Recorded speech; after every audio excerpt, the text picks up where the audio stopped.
Muy buenos días para todos. Nosotras somos el CIPA Lingüístico, conformado por Andrea Castro, Lady Prieto y quien les habla, Solange Pinochet. El tema que nos corresponde a nosotras es aportes de Michael Rifaterre sobre la interpretación de un texto. El poema es una entidad estética que una vez lograda se cierra. Por eso debe analizarse desde un método semiótico. Rifaterre busca describir la estructura del significado del poema no solo retóricamente, sino también con base en una teoría de lectura y del concepto del texto. El lenguaje poético no es igual al lenguaje cotidiano. La poesía tiene su propia gramática, aunque también se vale del lenguaje cotidiano. Existe una tensión permanente tanto entre el lenguaje poético como con el lenguaje cotidiano. El principio constante de la poesía, el poema dice una cosa, pero significa otra. Uno de los principales temas que hace referencia la semiótica del poema es la oblicuidad. La oblicuidad o indirección. Un poema dice una cosa, pero significa otra. Se ve representada en el poema por algunos de los tres elementos que voy a mencionar a continuación. El primero, desplazamiento. Es cuando una palabra está para otra. Pasa con la metáfora o la metonimia. El significado de un signo desplaza al otro. El segundo elemento de la oblicuidad es la distorsión. Cuando hay una contradicción, una ambigüedad de significado o la pérdida del sentido. La tercera es la creación de sentido. Es cuando el espacio textual sirve al principio de organización para hacer significaciones fuera del signo lingüístico. Son las simetrías, las rimas o equivalencias semánticas entre posicionamientos homólogos. En estas tres manifestaciones de oblicuidad amenazan la representación literaria de la realidad conocida como mimesis, alterándola de manera inconsciente con respecto a la verosimilitud del contexto, distorsionándola a través de la gramática o un léxico que se desvía. A esto se lo conoce como agramaticalidad. La significancia o significado del poema surge del paso de la mímesis a la semiosis en el texto y surge también de la transformación hecha por el lector y es la unidad formal y semiótica del poema. En general es un todo. La semiosis.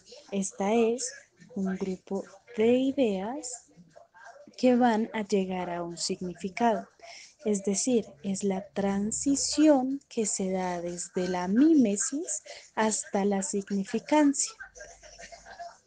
Se puede explicar como un grupo de ideas que crea el cerebro para luego dar un significado a lo que quiere decir. Ahora nos encontramos con la poeticidad, modificación continua de la mímesis, función coextensiva al texto vinculada a la realización limitada del discurso y contenida dentro de los límites asignados por la apertura y la cáusula de una obra. Los tipogramas son otra categoría propuesta por Rifaterre. Son aquellos textos del ámbito cultural que el lector relaciona con el poema. Por medio del hipograma, el lector acude a lo que conoce del mundo para hacer un análisis poético y así establecer un diálogo con la lectura. Así como detectamos ritmos en una poesía, a nivel significativo detectamos imágenes reconocibles que son dadas por la cultura y por una experiencia humana compartida.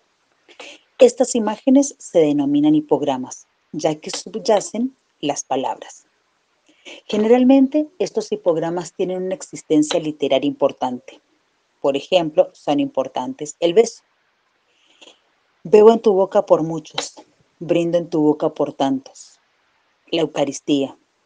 La aurora llega y nadie la recibe en la boca. El naufragio. Marinero soy de amores, todo en ti fue naufragio. Las llamas de la pasión. Médulas que han ardido. Los tipogramas se pueden manifestar literalmente o a través de figuras literarias o tras un rodeo de palabras. Se descubren por la sensación que dejan en el lector de estar leyendo u oyendo algo familiar. Una de las variables del hipograma es el cliché. Esto es una imagen que pasa a la cultura popular con estatus de literaria oculta, en circunstancia que es un poco muy común. Por ejemplo, loca de amor, el rebelde incomprendido, etcétera. La lectura de un poema se da gracias a la decodificación del poema por la mímesis, es decir, una comprensión del sentido. Y para esto se debe tener una primera interpretación que sería la lectura heurística. La lectura de la mímesis es necesaria debido a la gramaticalidad del poema. Para esto, el lector debe pasar por el obstáculo de la mímesis y llegar a la segunda interpretación, que es la modificación de la primera lectura del texto.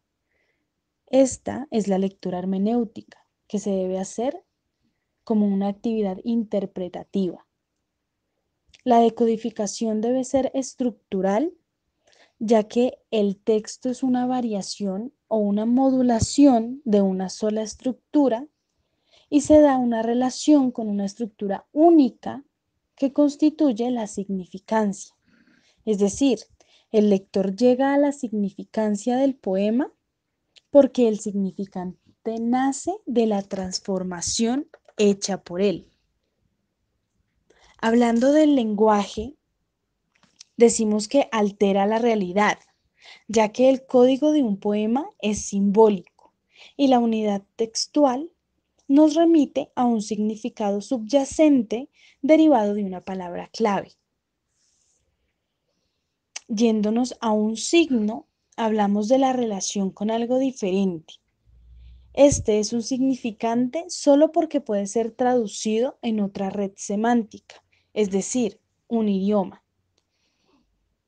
El poema puede también no transmitir un mensaje. La mímesis omnipresente es solo una ilusión para servir a la semiosis, que a su vez no se remite a nada.